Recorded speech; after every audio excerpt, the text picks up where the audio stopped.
नमस्कार, आपल्या सर्वांचं नवदीप करिअर अकॅडमी या युट्यूब चॅनलवरती स्वागत आहे।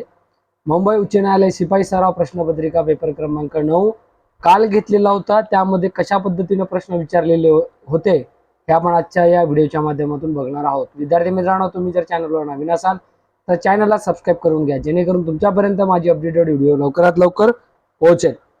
प्रश्न क्रमांक पहिला कालच्या पेपर मधला, भारतीय निवडणूक आयोग इलेक्शन कमिशनची स्थापना कोणत्या वर्षी झाली? तर पर्याय क्रमांक बी याचं योग्य उत्तर आहे 1950। 25 जानेवारी 1950 रोजी याची स्थापना झालेली आहे। प्रश्न क्रमांक 2, G20 शिखर परिषद 2023 मध्ये कोणत्या भारतीय शहरात झाली? तर पर्याय क्रमांक 2 नवी दिल्ली हे याचं योग्य उत्तर आहे। त्यानंतर प्रश्न क्रमांक 3, भारतातील राष्ट्रीय उत्पन्न मोजण्याची जबाबदारी कोणत्या संस्थेकडे आहे? तर पर्याय क्रमांक सी NSO याच्याकडे आहे। त्यानंतर प्रश्न क्रमांक 4, महाराष्ट्रातील मेळघाट अभयारण्य कोणत्या जिल्ह्यात आहेत? पर्याय क्रमांक बी अमरावती हे याचे योग्य उत्तर आहे। त्यानंतर प्रश्न क्रमांक 5, भारतातील पहिली 5G सेवा कोणत्या वर्षी सुरू झाली?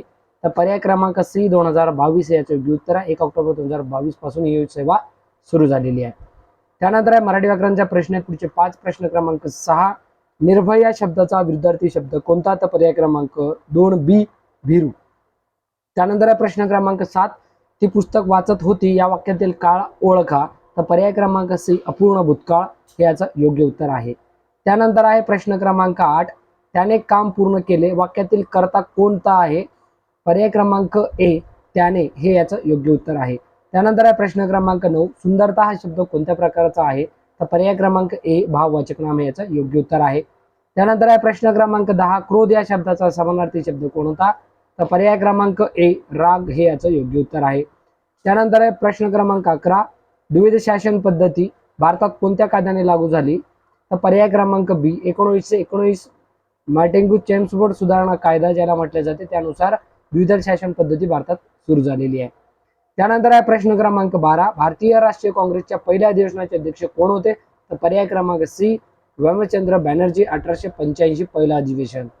त्यानंतर आहे प्रश्न क्रमांक 13, जलियांवाला बाग हत्याकांड कोणत्या शहरात घडले? तर पर्याय क्रमांक बी अमृतसर जे की पंजाब मध्ये येते। त्यानंतर आहे प्रश्न क्रमांक 14, शिवाजी महाराजांच्या आग्रा येथून सुटका प्रसंगी कोणत्या वर्षी झाला? म्हणजे छत्रपती शिवाजी महाराजांच्या आग्रा येथून सुटका कोणत्या वर्षी झाली? तर पर्याय क्रमांक ए 1666 रोजी। त्यानंतर आहे प्रश्न क्रमांक 15, वंदे मातरम हे गीत कोणी लिहिले? तर पर्याय क्रमांक बी बंकिमचंद्र चट्टोपाध्याय आनंदमठ कादंबरीतून घेतलेलं आहे, यांनी लिहिलेलं आहे। त्यानंतर आहे प्रश्न क्रमांक 16, भूकंप मोजण्यासाठी कोणते उपकरण वापरतात? तर पर्याय क्रमांक बी सिस्मोग्राफ हे वापरतात। त्यानंतर आहे प्रश्न क्रमांक 17, हिमालय पर्वतरांग कोणत्या प्रकारचे आहे? तर पर्याय क्रमांक बी घडीदार हे याचे योग्य उत्तर आहे। त्यानंतर आहे प्रश्न क्रमांक 18, पृथ्वीच्या केंद्रापर्यंतचे अंतर साधारणतः किती आहे? तर पर्याय क्रमांक सी 64,400 किलोमीटर। ऍक्च्युअली तो 6,371 आहे। त्यानंतर आहे प्रश्न क्रमांक 19, एल निनो परिणाम मुख्यतः कोणत्या महासागराशी संबंधित आहे? तर पर्याय क्रमांक सी प्रशांत महासागराचं योग्य उत्तर आहे। त्यानंतर आहे प्रश्न क्रमांक 20, भारतातील दक्षिणेकडील सर्वात शेवटचा बिंदू कोणता आहे? तर पर्याय क्रमांक 1 कन्याकुमारी। संपूर्ण भारताचा विचार केला तर इंदिरा पॉइंट हे याचं योग्य उत्तर होईल। त्यानंतर आहे पर्याय क्रमांक म्हणजे 20चं ए आहे, संपूर्ण भारताचा जर प्रश्न आला तर इंदिरा पॉइंट आहे। त्यानंतर आहे प्रश्न क्रमांक 21, भारतीय संविधानात समता अधिकार कोणत्या कलमामध्ये आहे? समतेचा अधिकार तर पर्याय क्रमांक ए 12 ते 18 हे जे कलम आहे त्याच्यामध्ये आहे, पण ते 14 ते 18 या ठिकाणी धरल्या जाते। त्यानंतर आहे प्रश्न क्रमांक 22, भारताचा महाधिवक्ता कोण नियुक्त करतो? तर पर्याय क्रमांक बी राष्ट्रपती याचं योग्य उत्तर आहे। त्यानंतर आहे प्रश्न क्रमांक 23, वित्त आयोग किती वर्षांनी नियुक्त केले जाते? तर पर्याय क्रमांक सी 5 वर्षांनी। त्यानंतर प्रश्न क्रमांक 24, राज्यातील कायदे बनवणारी संस्था म्हणजेच पर्याय क्रमांक सी विधानमंडळ। त्यानंतर प्रश्न क्रमांक 25, संसदीय शासन पद्धतीचा अर्थ काय? तर पर्याय क्रमांक बी पंतप्रधान व मंत्रिमंडळ जबाबदार।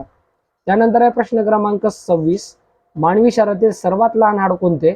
तर पर्याय क्रमांक बी स्टेप्स म्हणजे कानातील हाड आहे ते सगळ्यात लहान आहे। त्यानंतर आहे प्रश्न क्रमांक 27, इन्सुलिन हा हार्मोन कोणत्या ग्रंथीतून स्रावतो? तो पर्याय क्रमांक बी स्वादुपिंड। त्यानंतर आहे प्रश्न क्रमांक 28, विद्युत ऊर्जेचे एकक कोणते आहे? तर किलोवॅट तास। पर्याय क्रमांक सी याचे योग्य उत्तर आहे। त्यानंतर प्रश्न क्रमांक 29, हायड्रोजन वायूचे वैशिष्ट्य काय आहे? तर पर्याय क्रमांक बी सर्वात हलका हा वायू आहे. आणि शेवटचा प्रश्न, प्रकाश संश्लेषण प्रक्रियेत कोणता वायू बाहेर सोडला जातो? प्रश्न क्रमांक 30. तर पर्याय क्रमांक बी O2 हा याचं योग्य उत्तर आहे. तर विद्यार्थी मित्रांनो, अशा पद्धतीने आजच्या पेपरमधले आपण 30 प्रश्नाचे उत्तर बघितलेत. याबद्दल जर काही अडचण असेल तर कमेंट बॉक्समध्ये नक्की कमेंट्स करा. या ठिकाणी तुमचा विचार त्या प्रश्नाचा आपण रिवाइज केला जाईल. तुम्ही जर चॅनलवर नवीन असाल, अजून चॅनलला सबस्क्राईब केला नसेल तर चॅनल सबस्क्राईब करून घ्या, जेणेकरून तुमच्यापर्यंत अपडेटेड व्हिडिओ लवकरात लवकर पोहोचेल. या ठिकाणी थांबतोय. जय हिंद, जय महाराष्ट्र.